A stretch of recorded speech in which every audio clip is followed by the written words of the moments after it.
जब मक्के से हिजरत करके आए हुए मुसलमान प्यास से मरने लगे तो एक सहाबी ने ऐसा अजीम काम किया कि हजरत मोहम्मद सल्लल्लाहु अलैहि वसल्लम ने खुद उन्हें जन्नत की बशारत सुना दी।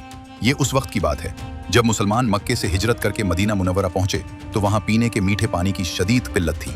मदीना में चंद ही कुएं थे जिनका पानी पीने के काबिल था। उनमें सबसे मशहूर और मीठा कुआं बेर रूमा था। इस कुएं का मालिक एक यहूदी था। वो बहुत सख्त मिजाज था और मुसलमानों को पानी मुफ्त नहीं देता था। वो एक एक कतरा पानी महंगे दामों फरोख्त करता था। मुसलमान मुहाजिरीन जो अपना सब कुछ मक्का में छोड़ आए थे, उनके पास पानी खरीदने के पैसे नहीं थे। ये तकलीफ देखकर नबी करीम सल्लल्लाहु अलैहि वसल्लम बहुत गमज़दा थे।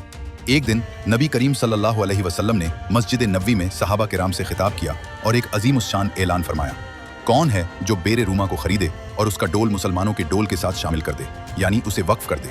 इसके बदले अल्लाह इसे जन्नत में इससे बेहतर चश्मा अता फरमाएगा। सहाबा किराम खामोश रहे क्योंकि कुआं बहुत महंगा था और ज्यादातर